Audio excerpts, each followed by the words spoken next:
Well. Welcome to the Irv Homer Show. It is 9/29/08 and it is a Monday. And man, I'm telling you, there is stress all over the country, all over the world. But is there really? We're going to get into some things tonight that you're going to find interesting and bizarre at the same time. But let me just start out with something that's, before we get into the real meat of the program, and that is the unfortunate death of Officer Patrick McDonald, who will be buried tomorrow. And listening to the police commissioner and the head of the Fraternal Order of Police in the city of Philadelphia, it is the fourth police officer that has lost his life this year. And listening to the good commissioner and listening to the head of the FOP, never addressing the real issue as to what is causing this.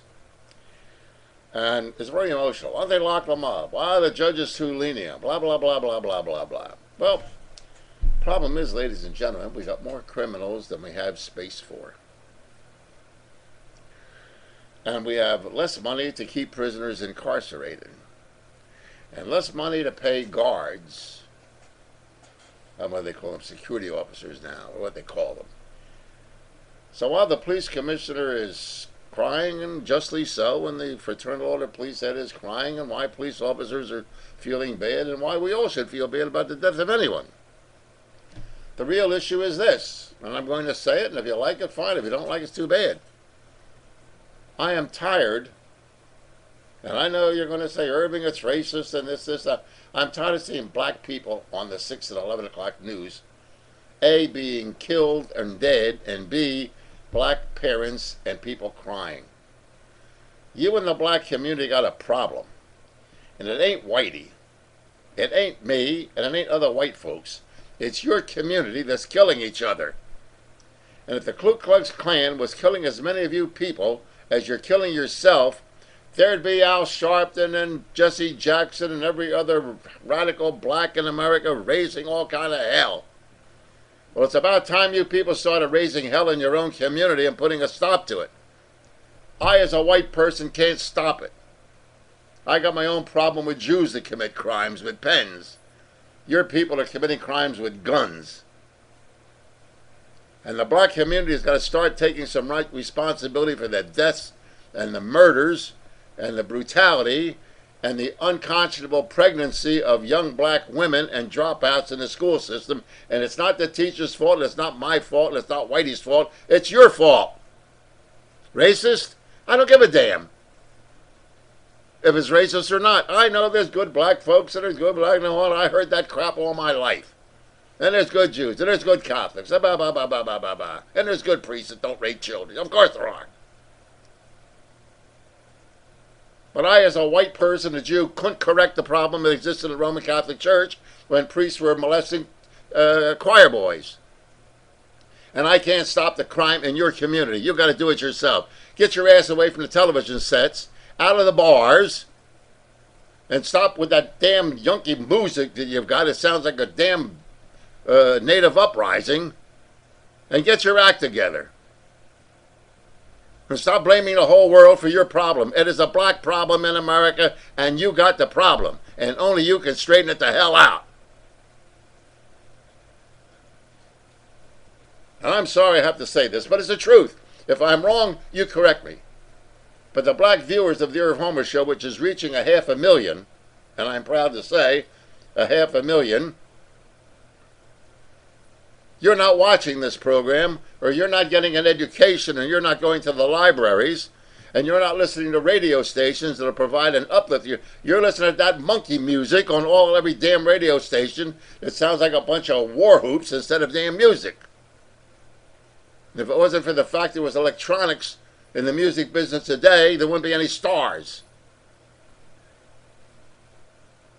And I can extrapolate on that comment in a future date. And if you're black and you think you contact me at my website or my email at evilirv@irvhomer.com, and I'll have you on the air with me, and you discuss how you feel as a black person when you see your black brothers and sisters every damn 6 o'clock news, every 11 o'clock news about black people crying and putting flowers up and putting up little dolls around trees or houses.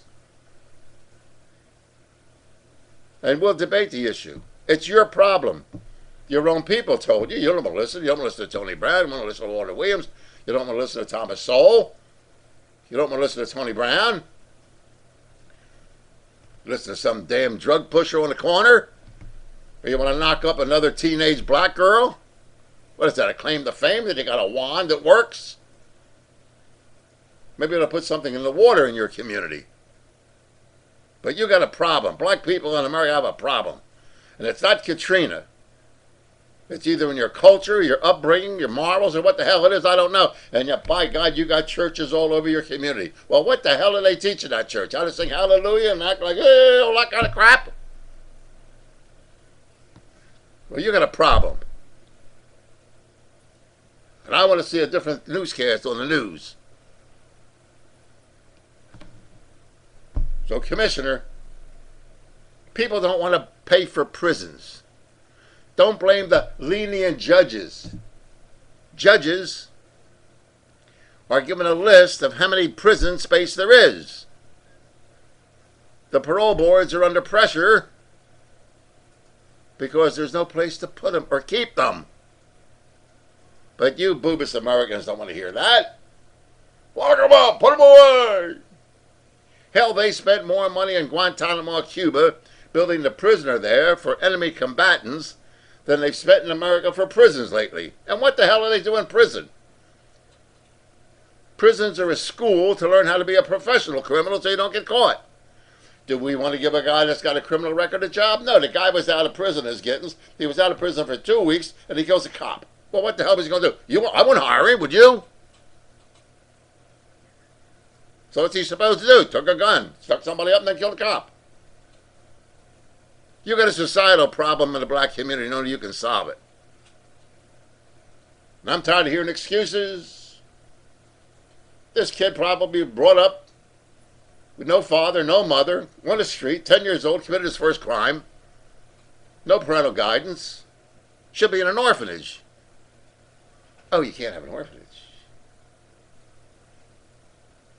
So, Commissioner, the next time you're on television crying about a dead police officer, go to City Council and demand more prison space, and then tax the people who are bitching and complaining about building the damn prison. You ain't got no place to put them. They're going to be on the street. And if you don't do something with them when they're in prison, they're going to come out on the street and kill again. And I did programs 30 years ago relating to this. My frustration level is high because ain't nobody on radio or television talking like me. And I'm telling the truth. And if you think I'm lying, you correct me. You can email me at evilerv@irvhomer.com. I'm broadcasting from irvhomer.com. My website is www.irvhomer.com. And this program is put together with the technical skills of Ron with RGH Computer Services that can do the same thing for you in your office, your place of business, being on television yourself. You too can get 500,000 hits in maybe 6 months' time for your business. It's a better coverage than you're going to get some newspapers and some television station or commercial station, and the cost is way less. Build up your own archive and go back again and check out your product or your service. Second thing is, of course, the debate on Friday night between Barack Obama and John McCain.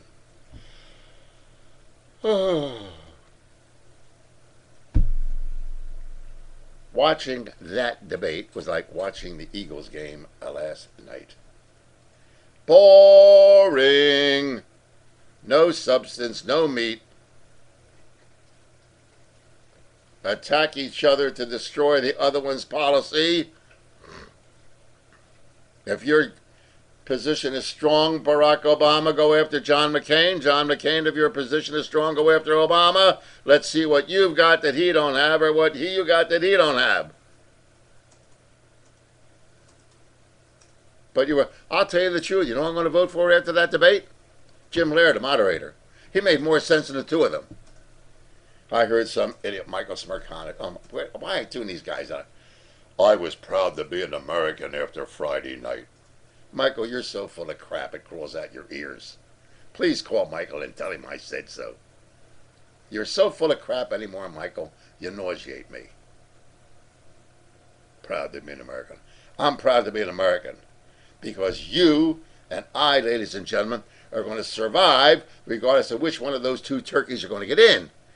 Whether it's going to be Obama and Biden, or whether it's going to be Sarah Palin. I know the Russians are my neighbors. I shoot a moose.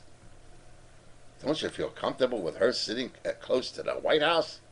Cut me up, Ray. The debate Thursday night between Biden and Palin is going to be extremely interesting. I hope he goes after her like... Forget she's a woman, Joe. She don't know anything. The woman never got a passport until a year ago. So we've got a debate coming up Thursday we can discuss. Well, the big story, I suppose, is I told you so. I told you so in my 30 years of broadcasting that this system was going to collapse. I've given you a whole list of books on my website for you to read to educate yourself on how the system, quote, of capitalism works. You never read it. You never protected yourself. You listen to all these financial experts, these whiz-bangs that are on radio stations. We had them on WWDB and If all these guys are so brilliant, how come they screwed up so bad? How come they screwed? Ladies and gentlemen, the only person that's going to save your ass is yourself. If you don't learn or teach your kids how money works, then they're going to be in the same position you're in. Scratch your behind. Oh, my 401k. Oh, my IRA. Oh, my this. Oh, my that. You take your money and trust it to a total, complete stranger to invest for you? I don't know which program it was. A couple programs ago, I said cash is king. Wouldn't you like to be sitting right now with Wachovia may go belly up? Massachusetts went up. Banks are going up. 110 already failed. FDIC is broke. Wouldn't you feel comfortable? You had all that money in cash sitting under your mattress right now? Like on hold until this crap went down? And what are we buying from radio and television commercials? Think about it. People actually buy a star to have a star named after them? Are you people out of your mind? We're going to record that star.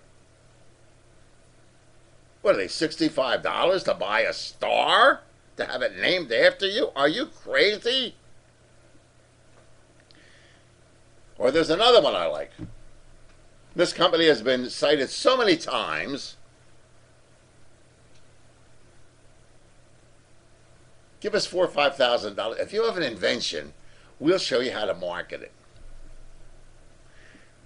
Well, I never knew that commercial was on the radio station that I worked on.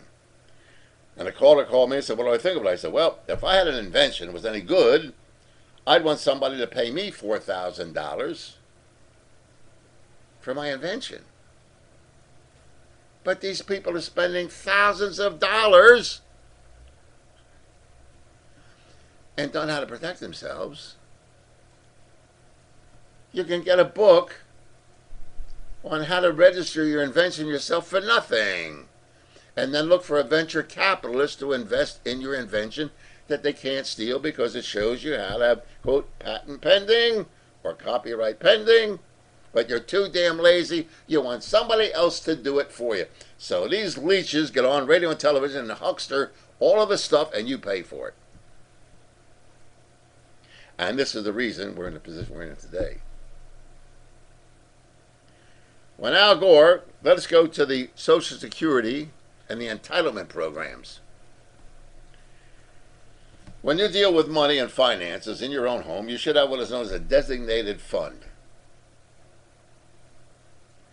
When people bought these homes with the mortgages, and there was nothing wrong with having the American dream fulfilled and having a home. Getting a mortgage building up equity in the property. But how many times did you know that you had to put a roof on that house? You may have to paint it. You may have to put a new heater in it. You may have to put new plumbing in it. You may have to fix a toilet. These people are so damn dumb. Yes, you're stupid. There's a stupid mass in America. So they bought these homes thinking that they're going to last forever. Maintenance free. They had to go belly up. I knew that. I said it 100 times on the program. I caught hell from the program director. We have mortgage advertisers. We have financial advisors, Irving, and you're going against the grain. Maybe you should temper your program. I was on the radio, ladies and gentlemen, for 35 years for you. Yes, for the advertisers. That's how you make a living in this business. You sell cars that don't work, refrigerators that don't work, television sets that blow out, clothes that catch fire. Any crap that came down the line, they sell. And I caught more hell from program directors and sales managers for telling them this is a fraud. Classic example. We had a furrier that was giving away a gift. And part of the commercial said, and this fur jacket is valued at $1,500. And my colleague Susan Bray was doing the commercial, and I think somebody else was doing the commercial. And when it's my turn to commercial, I said, and the sponsor says that the coat is valued at $1,500. Then I got called into the sales department. Irving, you didn't read the copyright. Yes, I did. Why? I don't know what that damn rat fur's worth. The sponsor said it's worth $1,500. Let the sponsor be responsible for it. I'm not guaranteeing my audience, who I respect, that the thing was worth $1,500. Well, the thing actually sold for about $800. That's what it was worth if you went pricing it out. Another one was an engagement ring for $2,000. Caught hell. I said, the sponsor says it's worth $2,000. Well, the station had to make up a $900 difference because the woman got the thing and she had it appraised, and it cost them $900. This is the crap that goes on radio and television today.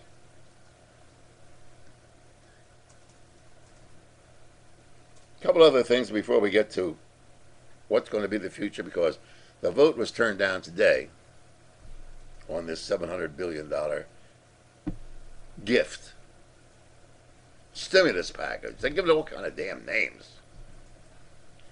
For years I've said that I would not belong to any organized religion that takes a tax exemption from the United States government. If I believe in this God, I am willing to sacrifice from my income, from my religious belief, to pay water bills, taxes, utility bills, pay for paper, computers, whatever. I don't want any tax exemption because I don't want the government giving me anything and my religion that they can hold over my head and threaten me. So now in today's news, there are 33 clergymen who from the pulpit are telling their congregations who to vote for. And they are defying the Internal Revenue Service by saying, we dare you to take our tax-exempt status away from us. Isn't there something in the Bible that says you can't serve two masters? So you either serve God and His Word, or you serve the federal government that gives you a tax exemption that says you can't do this or do that. Or we can invade your curriculum in your religious school in areas that we want you to talk about and what you can't talk about. So we have anarchy now, ladies and gentlemen, in two areas in religion. One, sanctuaries for illegal immigrants, and 33 clergymen, starting in California, who are supporting, and I won't tell you what candidates they are, supporting candidates from the pulpit. Well, if my tax money goes to support your religion, I'm going to keep your mouth shut. Because that's the law. I didn't write the law. I didn't write it. But if I have to obey it, I want these men and women of God to obey it too. And you're not going to hear anybody on this crap talk radio that you hear today talk about that. Before we go into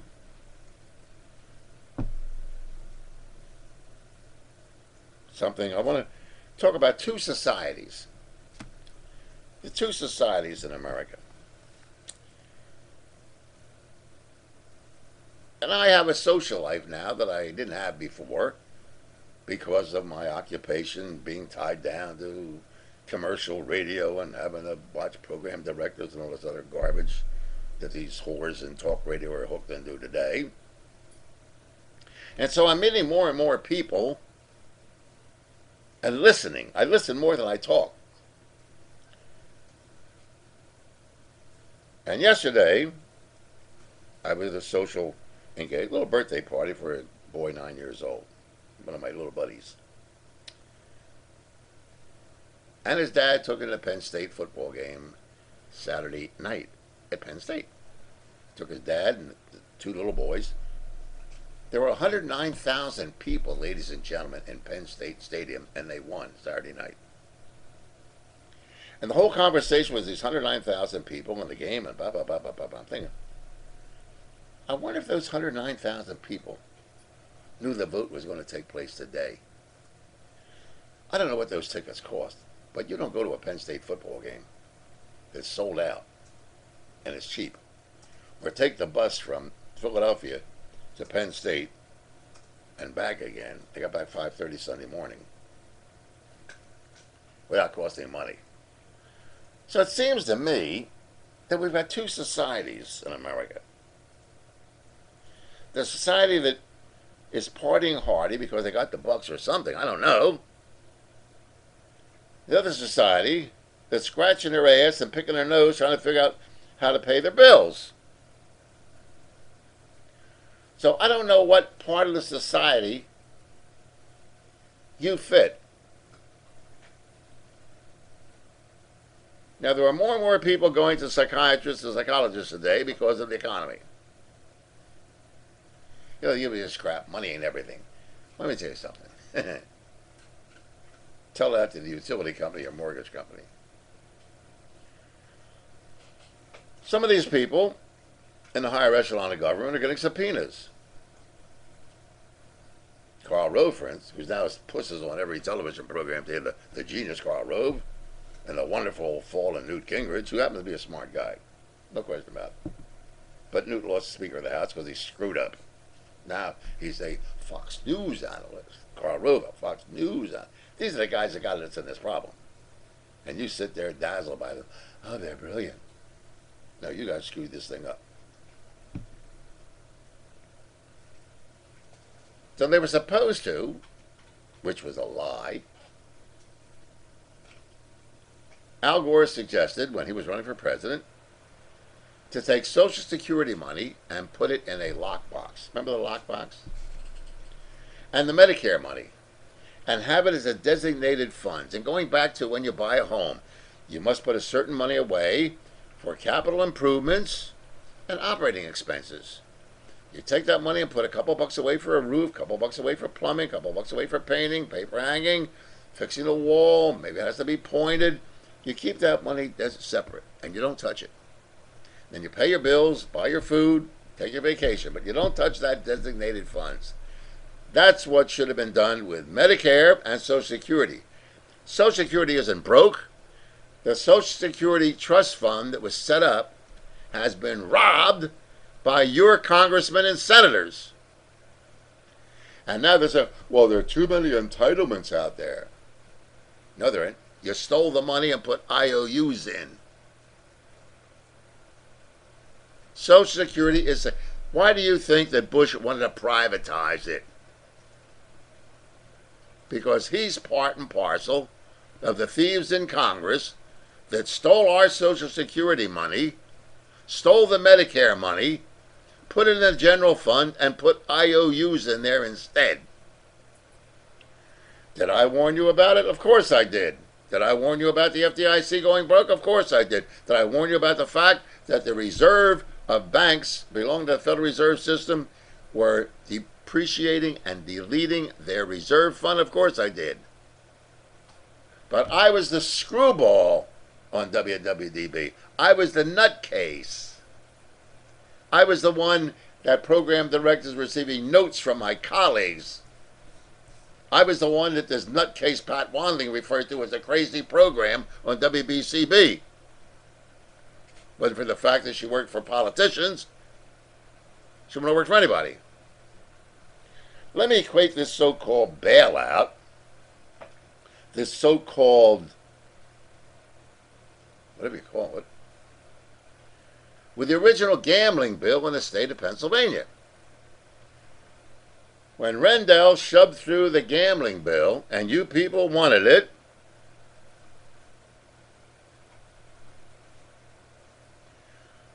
when John DePrimo of Citizens for Common Sense, Irv Homer, analyzed this thing and found out that it was a Ponzi scheme, that every heavy hitter in the state of Pennsylvania was getting a license to run a casino, and if they weren't, they were going to be vendors to supply the casinos with laundry and with slot machines. All.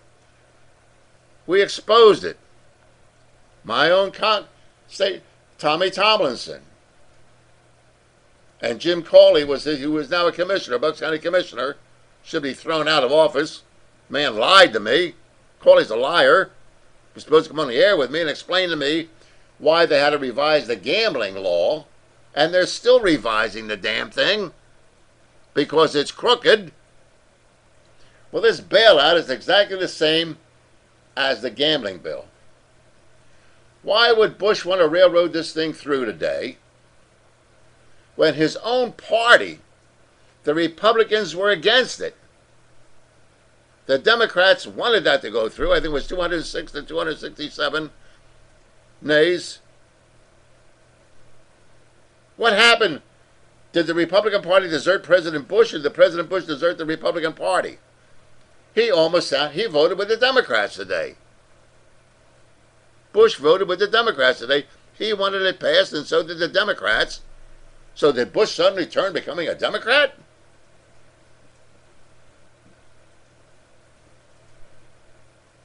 Ladies and gentlemen, this is the biggest Ponzi scheme you ever saw in your life. We have no foreign policy with these four candidates that are running for president and vice president. The answers are there. The correction has to be there. But unless you're tuning into this program, you got to know anything about it. There's anarchy in the streets. Politicians don't answer subpoenas. Clergymen don't answer subpoenas. Guys like Rumsfeld and Karl Rove, they don't answer subpoena. Why in the hell should you and I answer any subpoena? I posed that to a question to a lawyer last night socially, and I should have kept my mouth shut. Because this lawyer said, why in the hell should you and I answer any subpoena when the commissioners in Alaska will not answer the subpoenas that they received to testify in Troopergate? Or the clergymen will not answer subpoenas as to whether or not they violated the 501c3 law of the Internal Revenue Service, or the sanctuary bill, or politicians won't answer subpoenas. What in the hell why are we on the lower rung of society always required to obey the law when these bastards don't? Why is it that if I ignore a subpoena, I can be held for contempt of court and these bastards get reelected? And you'll give money to the clergymen and your churches. What are we, to have some special exemption against honoring a subpoena? This whole damn country is crazy. And you know who's the craziest? 109,000 people that were more worried about the damn Penn State game on Saturday night or the nutcases were at the Eagles game yesterday who were crying because Westbrook wasn't playing last night. Oh, it's such a shame. It boggles my mind, ladies and gentlemen.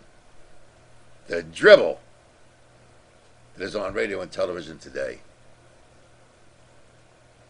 The so-called experts, Ed Terzansky, my dear friend, talking about the worldwide problem in economics today.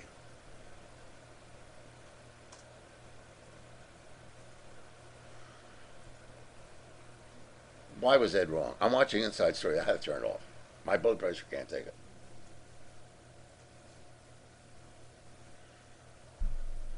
United States, to maintain our standard of living. I'll say it real slow. Calm down, Irving. You don't get paid for this, so relax.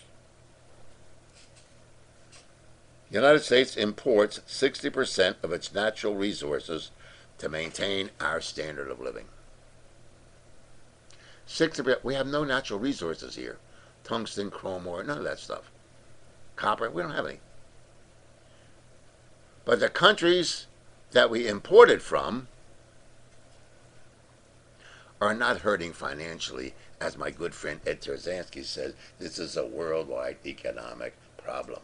China has a surplus of cash so much it'll choke you. Taiwan has a surplus of cash. Germany has a surplus of cash. Romania, Russia, all the Middle East countries that are so oil rich. Are you trying to tell me, Eddie, that those countries are suffering because America's finances are in the toilet?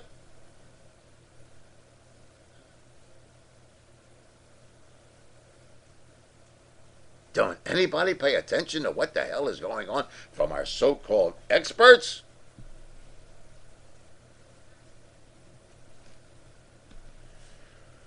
I want to play talk radio because that's my favorite forte, with a 501c3 tax-exempt status. And political advertising. Now, there's a big push for the Federal Communications Commission to only permit truthful political advertising to be placed on radio or television. So that means somebody's going to have to prove to the FCC before the station owner or manager that the ad that they're placing is truthful.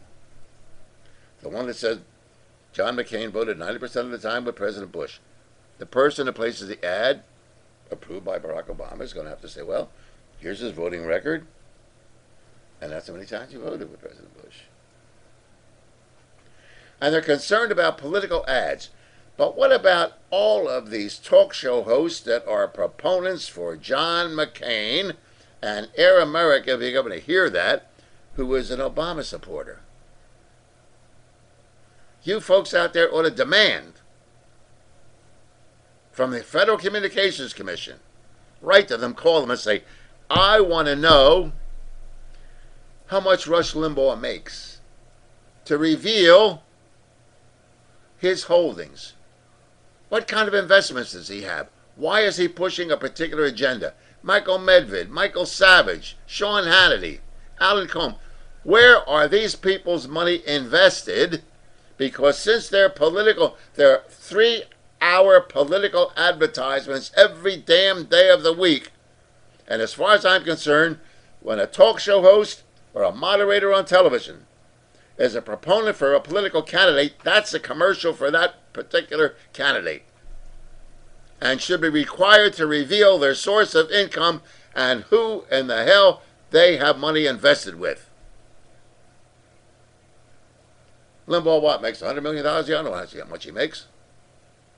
But how can I trust what he says about this bailout, Bear Stearns or Lehman Brothers? He may have $10 million invested with these people. Do you think that would possibly affect his broadcasting? I know it would affect mine. Where's Michael Medved's money? Where's Sean Hannity's money invested?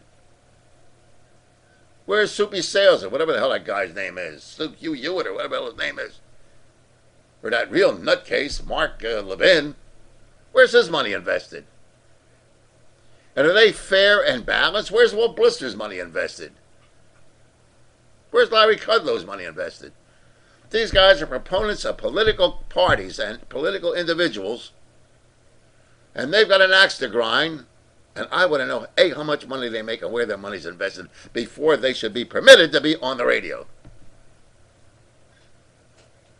Now, if they're fair and objective and they present the points of view of both sides, both liberal and conservative, different story. They have a right to be quiet. But when they're advocating, as these ministers are doing, or a political advertising, they should be required to reveal their financial portfolio and where their money's invested. But you'll sit on your ass, and the rest of Boobus America will sit on their ass and let this condition exist. I'm not the smartest guy in the world, but I want to know one thing. I don't give a rat's ass if the country goes broke. I don't care if there's a depression. I covered my ass, and people that I've advised over the years off the air, I get emails all the time. Thank you, Irv. Thank you, Irv. Thank you, Irv. Not for entertaining them, but saving their asses.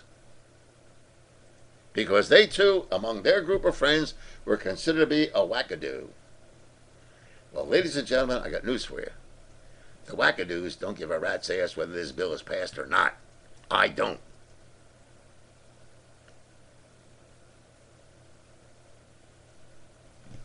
And that's my comments for today.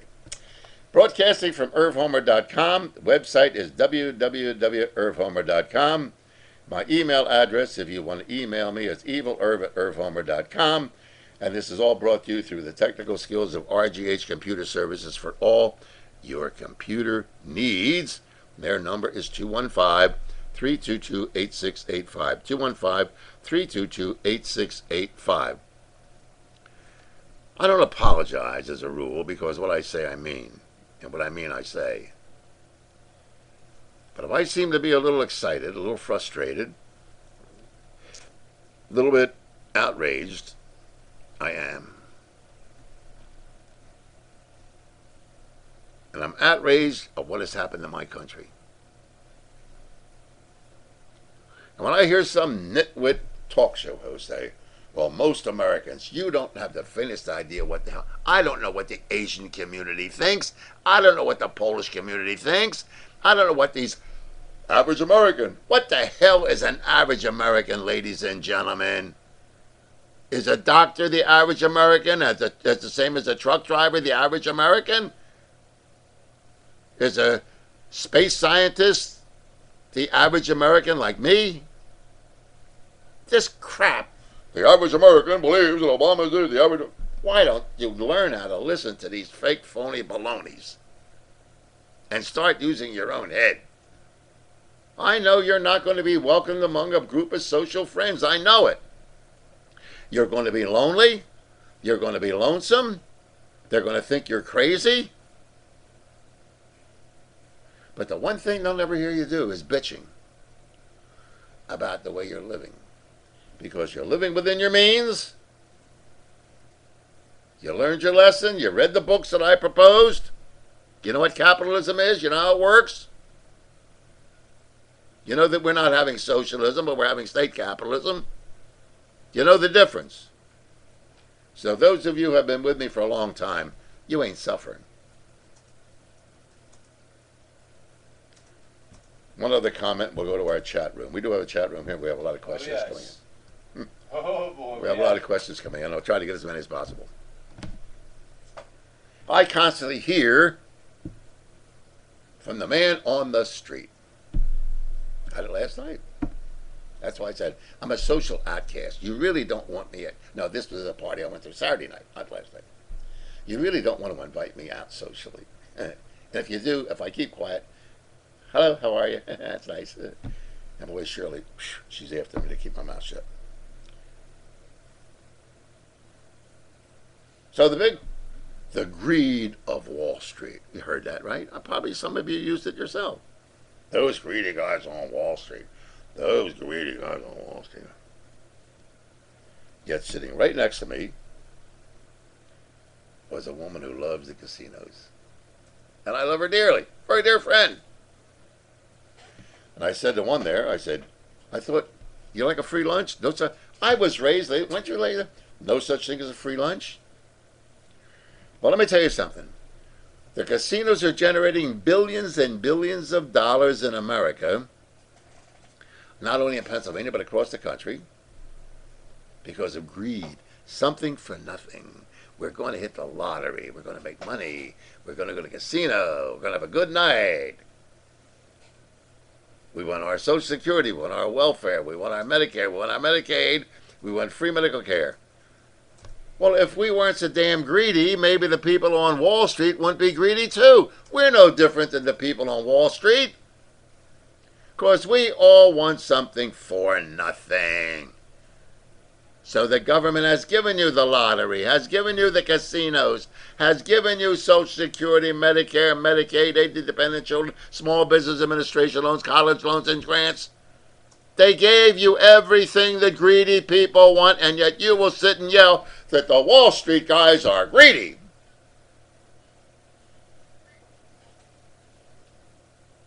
Hit a button, did I? Hit a button? Think about what I say and tell your friends about it. Oh, you'll get pissed off at me. I know that. And I really don't care. And I don't care because I don't have some damn program director I got to answer to, or some nutcase sales manager, or some nutcase radio station owner, or some political party. I answer to me. I got to live with me. I got to tell you the truth. And if the truth hurts, and it does, learn to live with it. You'll be a better person. Let's go to the chat room. Alex from Susanville, California. I'm just wondering if I buy a house now for, say, $250,000 that sold 10 or 15 years ago for under $100,000, I'm actually buying not just the house debt, but also somebody's SUV boat vacation. Well, you certainly are. You're paying with, first of all, you're paying with depreciated dollars for an appreciated property. But my question to you, Alex, is this. If your house was worth $250,000, and you're buying it now for $250,000, and 10 or 15 years ago was for under $100,000, if it ever resorts back to being $100,000 and the real estate market is reduced, are you going to get a decrease in your real estate taxes from your county board of assessors? What about these people that are paying $500,000 for a home, and in fact they bought two of them because they thought they were going to make a killing on it, and they were assessed after the first year on a $500,000 market value home, and now the house is only worth $350,000. You're going to pay real estate taxes and school taxes if you could get a $500,000 for that house. So you're getting screwed both ways. Alex and other listeners, you never buy when things are high. You buy now. Mike from Pennsville, New Jersey. Irv, is this a bailout or more of a buy-in? If the government bails these companies out and they receive stock options in return, then hold on to the stocks indefinitely. Isn't that the first step of creating a universal national bank? If the government bails these companies out, what kind of stock options would they receive in return? And would you take an investment on a stock, on a bad deal? They're buying and selling bad paper. It's not a universal national bank. It's a universal national bankruptcy is what it is, Mike. This is a bad deal. I applaud the Republicans for saying no, and I scorn President Bush for trying to put this on the other people. America must take its hit. But people are going to get hurt either way. This is betting on an inside straight. If the stock was any good, they wouldn't be offering it to anybody, Mike. Let's go to John from Pemberton. Irv, should we be concerned with the state of the FDIC? I keep hearing it's still funded. Nobody knows because the FDIC has never been audited. If the banks aren't making any money to pay, and there's no reserve that the banks have to put into the FDIC, to cover the FDIC guarantee, John, the government is going to have to go to the Federal Reserve Bank, which is a private bank, and borrow money to cover the FDIC debt. I keep hearing that it's still funded. It's not funded. It never was funded since they reduced the reserve from the cooperating banks. So the FDIC reserve fund is exactly the same as the Medicare and the Social Security fund. There are government IOUs in the FDIC, and if more than 110 banks fail, the government's going to have to go to the Federal Reserve Bank, which is a private bank, and borrow the money to cover the $100,000.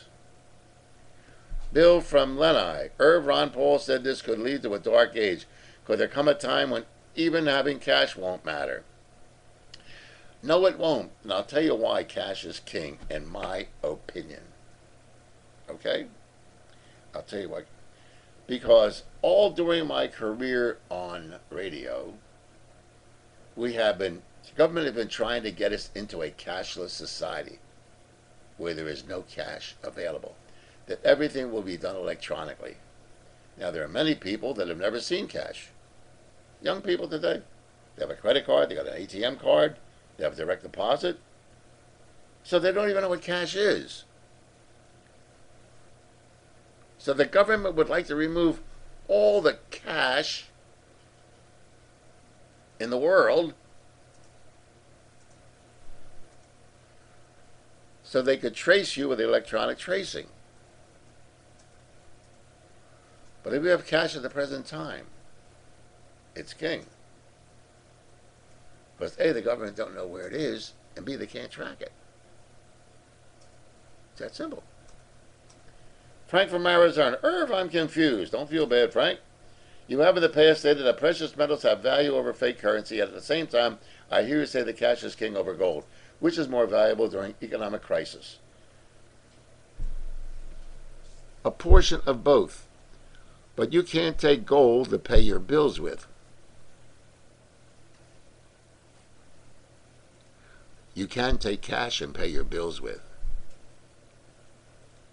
And since gold has become such a public relations commodity, the government is tracking gold now. They still can't track cash. The government accounting office has no idea how much cash is in circulation. None whatsoever. They have no idea how many pennies, nickels, quarters that people save in their piggy banks, under their beds, in their closets. They have no idea how much money there is. But right now, cash is king because there's a shortage of cash. And why do you think they're buying gold?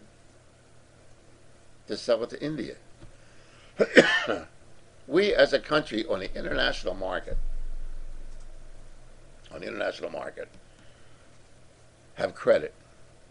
Many countries, including Russia, excuse me, many countries, including Russia, do not have a credit rating in the world. So they deal in hard currency. When we sell something to Russia, and we do exchange with them, we don't give them credit. They pay us in hard currency. India does not have credit. They have hard currency, namely gold. So gold on the international market is king. We have no gold in Fort Knox. There's nothing backing our currency. I told you I have a bill of $100 bill in my pocket. It says it'll be redeemed for lawful money at any Federal Reserve Bank. What's backing the dollar? What's backing our currency? Nothing. Most countries around the world have a precious metal or oil or some natural resource to back their currency. And that's what they pay with, because we don't extend them any credit if they're, quote, our enemies. Our chat room is available for questions. Let's go to Dave from Delaware. Irv, I'm 45. Is my Social Security at risk? The answer is no. Your Social Security is not at risk. What is at risk is if they keep putting IOUs in there, you're going to get your Social Security with on your right hand when you retire, and you're going to pay the taxes on your left hand. They're going to increase the tax liability if this keeps up on your Social Security income. So no, Social Security is not risk. What's at risk is taxing that Social Security when you retire. So set up a portfolio right now in which most of your income will be either tax deferred. I can't tell you what else to do with it because I'm not an investment broker. I could get in trouble. Excuse me.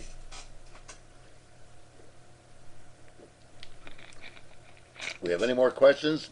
But we're more than glad to take them. It's 10 minutes to 7 here on the East Coast. Let me see. Oh, something else is happening that I find very interesting. We heard of the Patriot Act. And in the heat of emotion as a result of 9/11, everybody wants to be a patriot. And so they came up with this Patriot Act. Well, I have in my possession now a list of books that were removed from the libraries of the United States. Not books on terrorism. Not books on how to overthrow the government. But questions on how to be smart so that you're not dependent on other people for your survival. I can't stress, ladies and gentlemen, enough that only you can protect yourself through your education, your spending habits, and the biggest thing is you do not buy when things are high. Do not buy when things are high. That's the mistake that Americans make.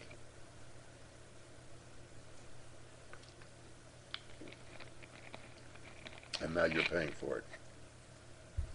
I remember when many years ago, when I signed my first contract, it was more money than I thought you could make for sitting behind a microphone for 3 hours. Cut me a break. Talk radio is a joke. Make a lot of money. Made a lot of money in the business. I got no complaints about it. And so my boss said to me, Irv, why didn't you move out to the main line? I said, why? The home I live in today is paid for. On the main line would probably be about another $250,000, $300,000 more than what my house is worth here. But my taxes are way lower. I didn't have to live in the main line because I made a lot of money. Perfectly happy. I got great neighbors. Got a fairly safe community. Got a good police department. Commissioners ain't too bad. Great group of Rotary Club folks. Optimist Club. Plenty of shopping. I even have a casino 10 minutes from where I live. You never buy when things are high. You buy when they're low. And I remembered, I did a program, Are You a Bottom Feeder? See, I'm a bottom feeder. Always was. And people say, well, why are you driving this? Why are you driving that? I said, because the price was right. Yeah, but. I said, there's no yeah, but. I've driven Mercedes. I've driven Jaguars. I've driven Lincolns. I've driven Cadillacs. I've driven every car. If the price is right, folks, I'll buy it. I don't care what color it is. I didn't care what color my 3 Mercedes was. If the price was right, I bought them. Because somebody else was stupid enough to buy high, I bought them low. But you're victims of commercialism. You're victims of advertising. You buy things you really don't need. Your closets are stuffed. I would like to know, folks. See, I observe things. I would like to know how much junk that people bought and don't need in all those storage places. You see them storage places, the first month you get free. Storage is all over, travel all over the United States. They got these storage places. What kind of junk is in there that people bought that don't need? What the hell is in there? I bought this house here, 4-bedroom, 3 baths. The guy, a 2-car garage, the guy had a shed in the back. What the hell did he need a shed for? How much junk was in it? And I got a big attic over top the 2-car garage is full of junk. I think it's still there from when I bought the house 20 years ago. What the hell do we buy all that junk for? What's in those storage sheds? We probably have enough inventory in those storage sheds around the country right now to pay off the damn $700 billion.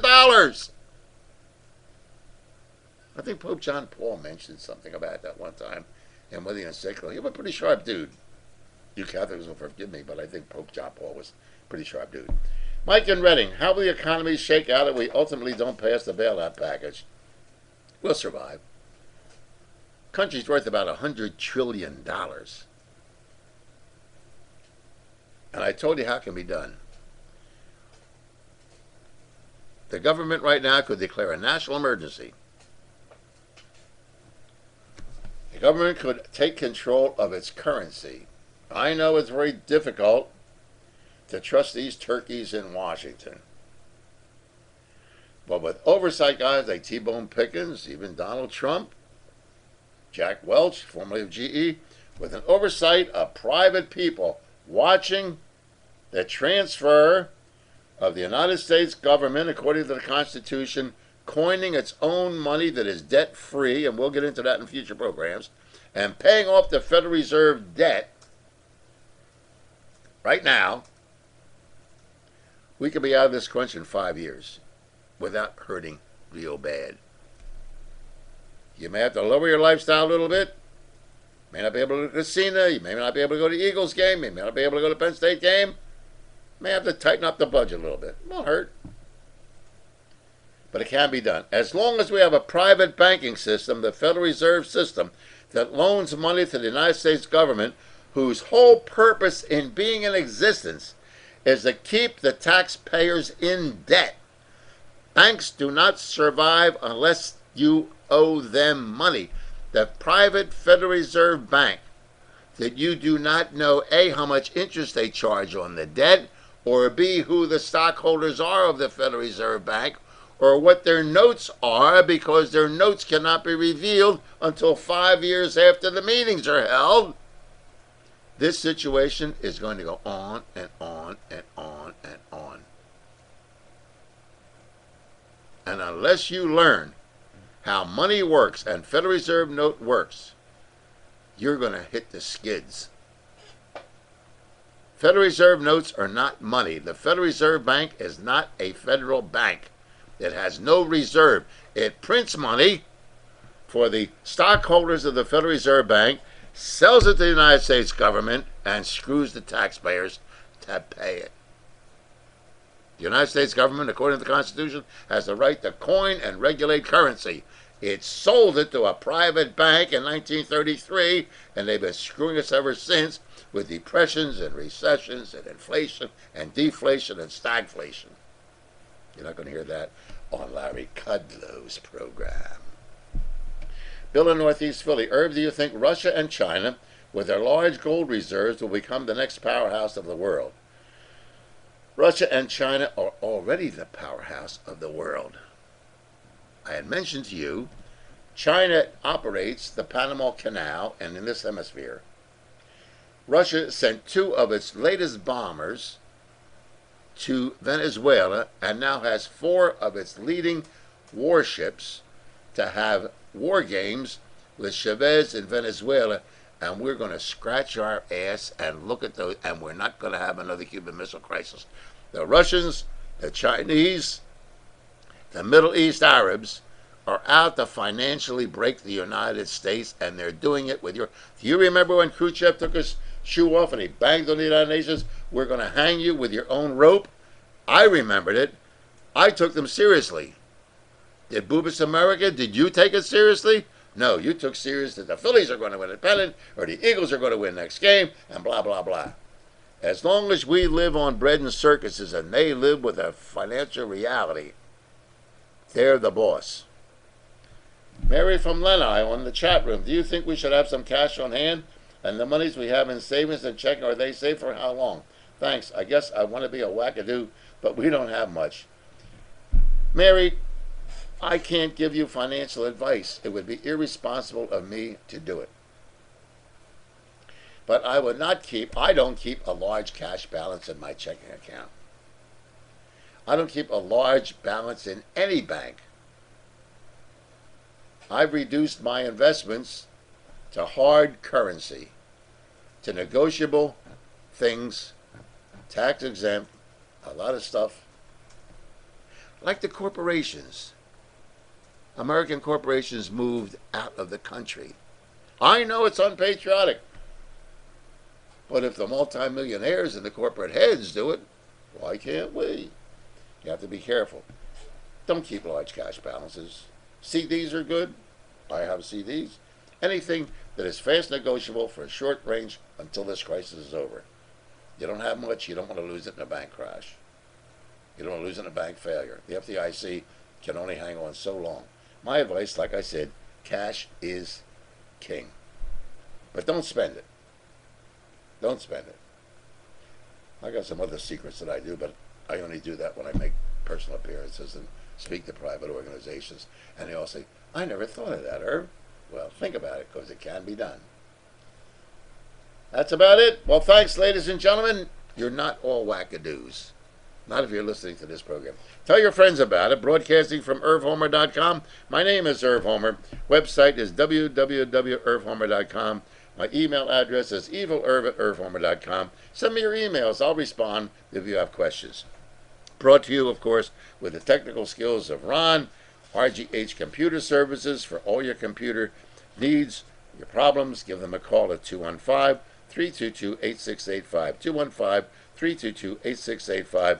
Ladies and gentlemen, I may yell at you, I may scream at you, I may call you stupid and dumb and everything else, but I really feel sorry for people, and I go out of my way to help people. But I'm just a little gruff. Maybe I'm rough around the edges. But what I tell you is for your own good, not for mine. I just want you all to be comfortable and knock off some of that stress. I'm Irv Homer. Wednesday night, we'll be here with Pearl Polto. Yep. We'll talk about credit, the dangers of credit, what you can do right now if you're maxed out on your credit card, if you can't make your mortgage payment, if you signed for your kid's school loan and you can't make that payment. We'll get into all that thing with a lady who knows more about credit than Paulson or Bernanke of the Federal Reserve System. Thank you for participating in the Irv Homer Show.